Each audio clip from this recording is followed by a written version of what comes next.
These characteristics go beyond superficial measures and focus on inner quality, emotional intelligence, and behavior. Hey guys. Okay, so today's topic is kind of something fun. We're going to get into what separates a high value man or woman from one another. And this is a fun topic because I spent so many of my years just finding myself and also trying to find the right partner that suits me. And it wasn't until recently that I feel like I finally have a better grasp on what works, what doesn't, and in just trying to find clarity, because it got to a point where what I was doing had to do with getting the opinion of everybody else and not trusting in my own judgment. And we're going to talk about what truly sets a high value person apart in a world full of distractions and superficiality. Have you ever wondered why some people seem to command respect while others seem to struggle to find their place? Being of high value is not about looks or wealth or status.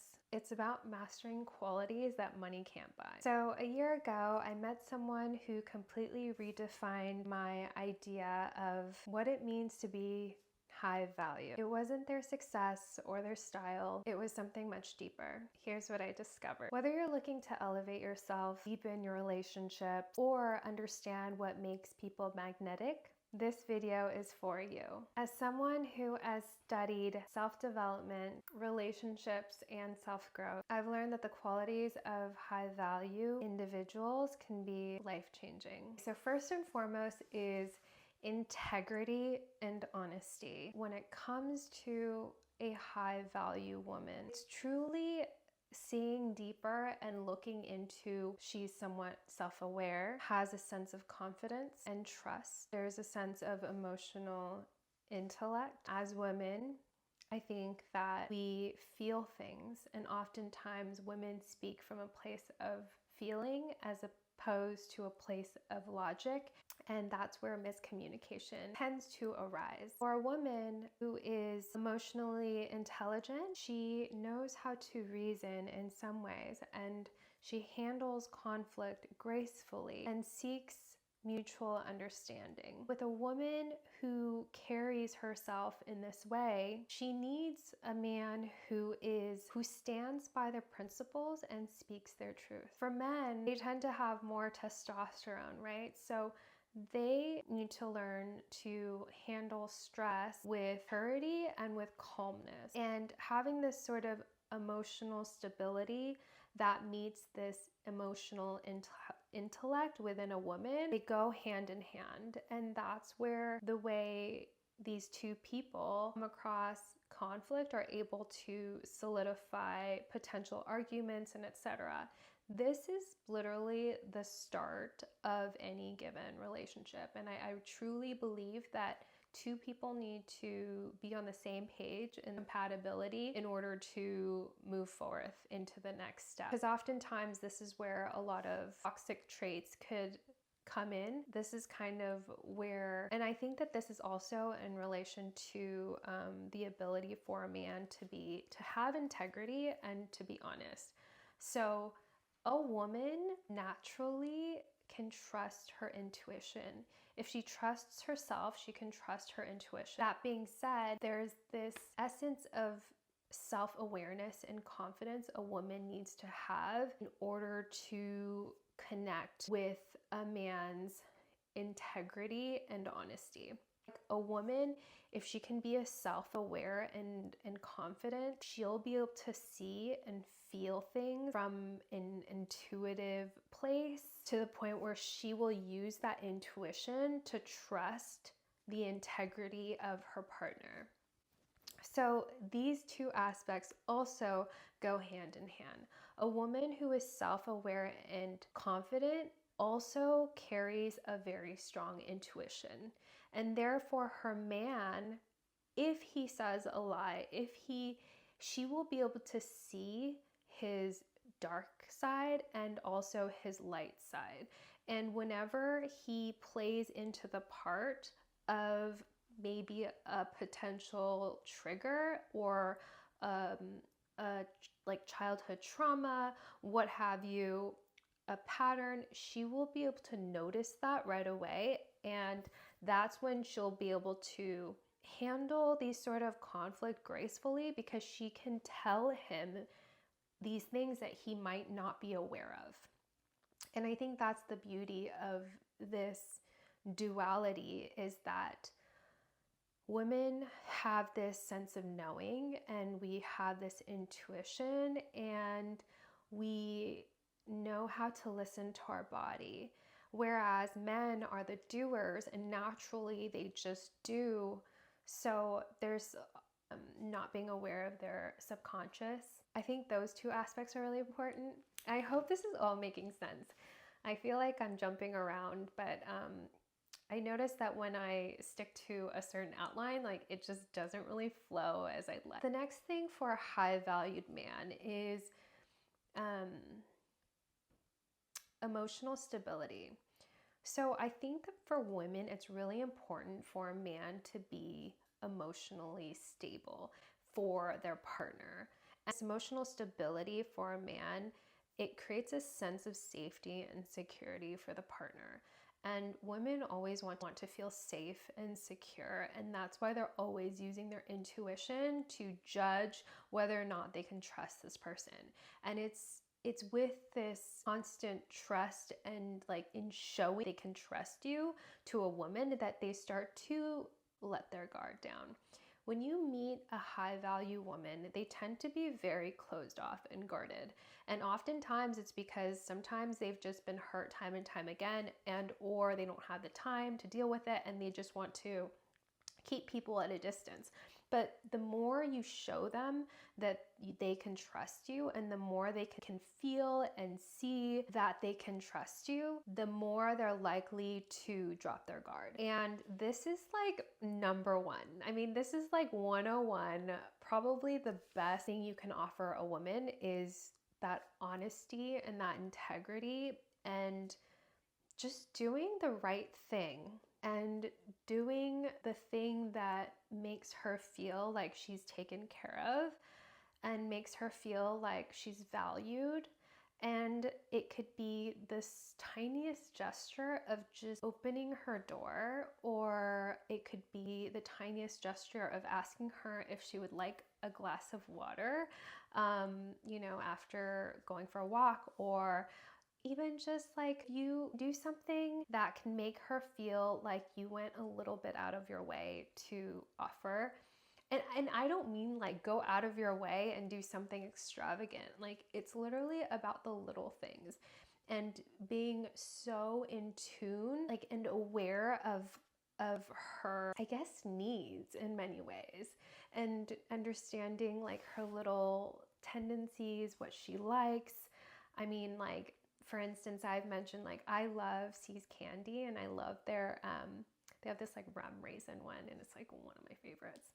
Ugh, my boyfriend is not so keen on celebrating Valentine's Day, but he does randomly go and get me a few chocolates every once in a while, and I really appreciate it. And it's something that's really special to me because it's not something that everybody loves. It's not so generalized. It's very personalized. Another part is purpose-driven. I think this varies, and I think this really depends, because it could really be tied to this person's philosophy on life and how they approach life. And it's really like a mission, but I think it's also tied to their integrity. So if they are someone who is consistent, I really value men who are there in a heartbeat. And if I need a friend, or I'm in trouble, or I just need something, like for instance, I have a friend who always helps me when I have contractor work. Something breaks down in my place, like I have someone to call and he is there. I really appreciate that. And it doesn't matter when I call, like he shows up and he pulls up even if he's busy. And I'm not saying like he drops everything, right? Like this is like a friend, but I'm just saying someone who is consistent, like that's something I really value. So just understanding what this person values is also respectful, because There's this aspect also of respect, being respectful and supportive. Why am I gonna be in a relationship with someone if they're not gonna make my life better? As women, and maybe not all, but at least for me, I know what I bring to the table. There are some things that I naturally will give when I'm with someone and I have a lot to offer. I'm also always going to be showing kindness and compassion towards someone. And to offer that authenticity to a man and offer that time requires a lot of time and energy and love. And it also takes courage for me to be really authentic and open towards someone. And it requires a sense of courage to trust. Why it's so important to find a man who has the quality of being respectful and always supportive, because it makes me feel like special, and it makes me feel better, because sometimes there's things that obviously we don't always have to do, but I do believe that there's this aspect that men are visual creatures, and as are women, right? But so we always make sure that we're clean and do all of these things that do end up taking a little bit longer than for a man. So it's just kind of the societal norms, I guess, but I respect all sorts of relationships. If it works for you, it works for you. I'm speaking from a place of what really truly works for me. All of the years that I was seeking definitely was not the right way, but it took time and it took effort and took growth and experience to get to here this place. He takes responsibility for his actions and his decisions. Whether he makes a mistake, he knows that everything that he says, that he does, there are repercussions, and he will admit if he's done something wrong.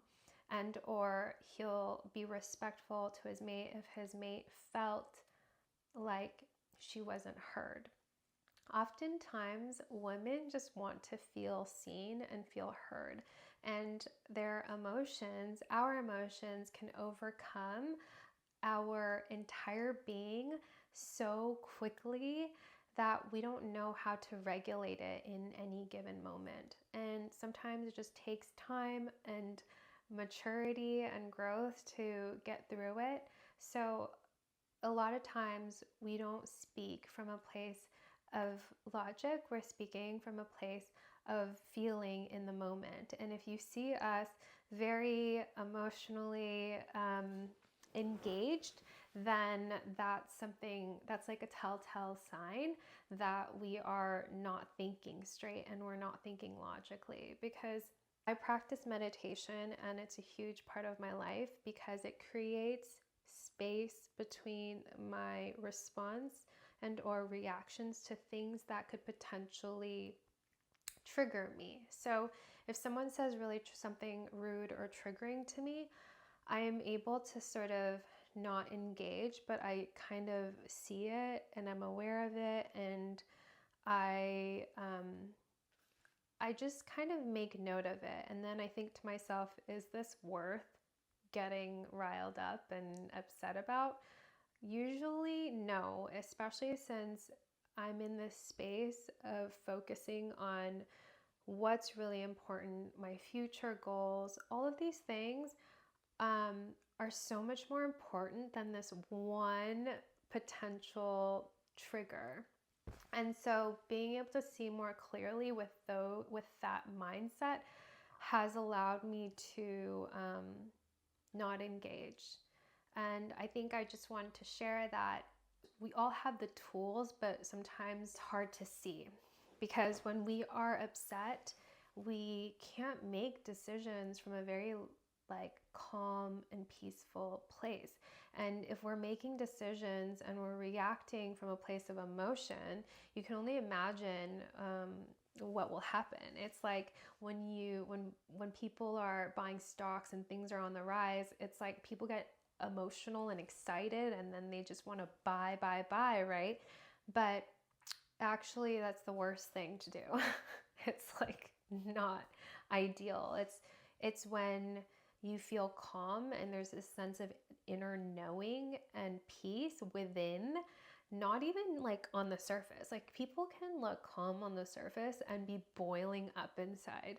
And it's okay if you do that at the beginning of this practice, but like it just still takes communication and understanding and coming from a place of solution that I think makes a big difference. So having empathy and compassion, and I know that that's a trait that probably women tend to embrace more often, but I do think that a man can listen actively. If you can actively listen and not just disregard what your partner or a woman is saying, then it just shows a sign of respect. And that's honestly the first step to any relationship. So just not being disrespectful, because oftentimes when we're disrespectful to people, that can lead to a lot of resentment, and it's something that takes time to patch up. And or if you keep on doing it, people sweep it under the rug until it implodes and explodes, and it's just not. I think there also needs to be a sense of humility. We all have flaws. None of us are perfect. We make mistakes, and things are constantly changing. So we're never going to always be perfect. That's a fact as well. So being able to be humbled and have compassion and put yourself in other people's shoes, I think is also a huge part of being a high value man or woman in any given circumstance, whether it's at home, at work. Like imagine how valuable this type of person is in a space, because the people who are constantly reacting and getting upset, they tend to bring down the aura, right? Somebody who has a solution-oriented mindset.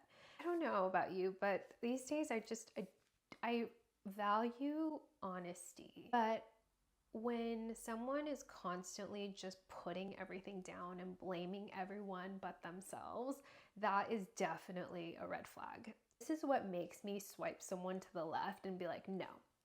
And something that's non-negotiable is someone who plays into the victim mentality. Someone who thinks that they are not in the driver's seat of their life and they just want to blame every single thing that's transpired in their life. Someone who is not open-minded and someone who believes that they're always right. Everything that has transpired in their life is because of all of the things that have happened to them. And if they view life from that point of view, they're not even a candidate. It's sad, but I would say more than 50% of the population like get put into this category and just never make it because they're not committed. They're not committed to themselves. So why should I commit myself to them? They're not committed to the lifelong goals of their dreams and taking care of the people surrounding them. So why should I commit to them? I've committed to myself. I'm committed to my goals. I'm committed to my family. I'm committed to the people in my life. And for someone to not commit themselves to themselves and their goals and their dreams and their wishes and their family, like I can't put them into that candidate position. They're not even qualified, honestly. Someone that values communication, trust, and mutual respect in all interactions. It doesn't matter if it's at work. It doesn't matter if it's like at a random coffee shop. It doesn't matter if it's at home. Like it needs to always be there. I think a lot of people are distracted by superficiality, that are also distracted by things that are not like that are on the surface. My friend mentioned this the other day and she was like, this guy that I went on a date with, he is 45 years old and he has never tried a dumpling in his life. And I was a little bit shocked, right, that she felt as though this was such a big deal. But in reality, it says a lot more about this person too. Like, oh, have they never been curious to try this? Like living in LA? I mean, it can be a little bit shocking, right? But also, I'm not gonna discriminate, like, because at the end of the day, we all have different experiences. We can just live by our own truth. And if we want things to move a little bit more graciously, like we should probably find someone who has a lot of the same values.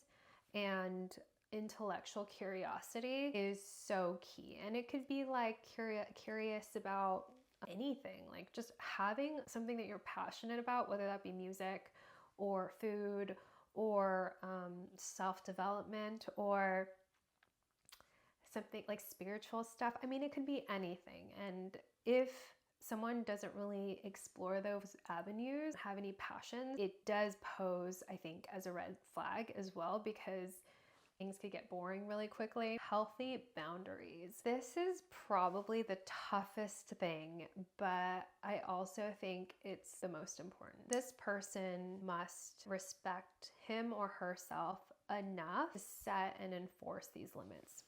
And so if someone is like, you know, they could be like, work is really important to me, or my body is really important to me, so like I'm gonna keep on going to the gym and I'm gonna keep on exercising and working out and doing that. And if they're easily swayed and they say that that's important and yet they don't do those things, then it becomes a red flag for me. Like, if they say something and they don't do it, then it's a red flag. There's this level of respect that you have to have for yourself before entering a relationship, because there will never be two of the same types of people, like two of the same exact person. Like, we're always going to have miscommunication. We're gonna always have challenges that we have to face. In those moments, that's when we're really tested, our ability to create harmony in our lives. It's like these challenges come and things won't always be perfect. So it's really important that this person doesn't really tolerate disrespect or toxic behavior, in understanding what to engage with and what not to. I think that's probably the biggest thing, is that when we see a situation happening, it's not about who's right and who's wrong. It's more about the bigger picture, recognizing whether or not one person is in danger or one person has really gone off the deep end. Using that clarity and that bigger picture helps, because I think that sometimes the ego can get in the way of being like, I'm right and you're wrong, and having these healthy boundaries within oneself is really another thing. You can tell a high value man or a high value person from one that's not, when they are willing or not willing to engage. And it takes practice, but if someone who is toxic and who is spewing all this stuff tries to get under your skin, this person or you, it's important that this person can decide that like it's not worth it and disengage, and not allow their ego or their worry of what other people might believe to get into the way. And I think that is having integrity and trust and doing the right thing. Like, doing the right thing is doing, and having integrity is doing the right thing when people aren't watching. But ultimately, I think this self-awareness and confidence, it builds through making the same decision time and time again, and trusting yourself and deciding for yourself that that's not important. There's this level of understanding where it's like, what's really important in your life? What do you value? How beautiful is this cup, by the way? It's all hand drawn. It's handcrafted in Thailand. Okay, I always do try to be graceful and not boisterous. It's just not really my style. And sometimes maybe I have been that in the past, and sometimes I feel more inclined to and more excited about doing that. But for the most part, there's this essence of just demonstrating elegance in my words and in my actions, especially when I am approached with a challenge. I always try to speak from a very calm place of peace. and you don't want to respond from a place of anger or hate.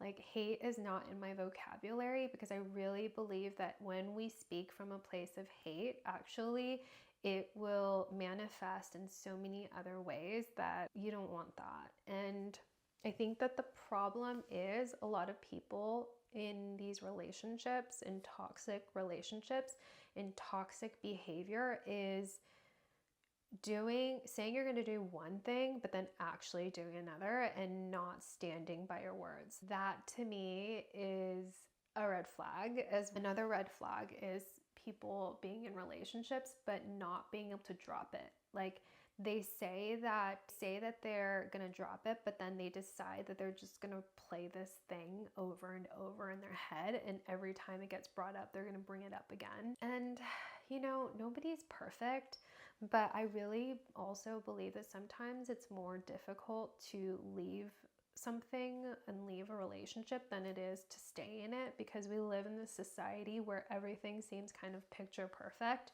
but a lot of it isn't. I'm gonna wrap up this video. When it comes to being in a relationship with someone, really thinking about your commitments and what you're ready for, because when we commit to a relationship, it means that we're committing to the growth of this relationship. We need to reflect on experiences in order to improve, or this relationship will stay stagnant. And we need to value progress over perfection and not hold grudges when things don't go our way. We need to communicate, because things will be miscommunicated. Like, those things will happen, but it takes time, energy, and trust to build that firm foundation. It's like you're creating this house, and in order to build this home, you need to build the foundation and the 4 pillars, and those 4 pillars have to do with the trust. It's like you guys are going to interact, and every time you interact, you either build that foundation or you tear it apart. And every time you don't tell the truth, something falls and you have to mend it. And every time you show your partner through little mini effort or thoughtfulness and those little things, you actually add a carpet, and you make it rich and vibrant in this home. So first you start on maybe the when we're first dating someone, we start on the superficial layers. So the external of the house, the window treatments, the garden, and all of that. And then it's not until later that you start to go in and deeper, and you go into the house, into the living space, and it just expands the more we get to know somebody. And year after year, we're not the same. So it doesn't actually get boring. If you're in the right relationship, you're going to learn so much together, and it's going to be so rich, and every year will be unique, because both of you guys are unique, and you're able to use that growth and sort of come together and then come apart and grow separately and come back together. It's just like chromosomes. I always think about this spiral, but I think that first and foremost, you need to ask yourself, are you truly ready to commit? Because you can commit to yourself, but you also, if you're ready to commit to someone, it also requires time and effort and energy. But you also need to understand that you're not limiting your growth just by being with this one person, unless this person could potentially limit you by not having the same values. Because if you guys don't share the same values of communication, or even those healthy boundaries, and this person is constantly going to badger you and bring you down, that's something to consider. Everything is energy, so, and also communication. And so yeah, that was so much fun, and I hope you guys enjoyed that. I'm gonna go to dinner now with my family, and I'm sending all the love. Mwah.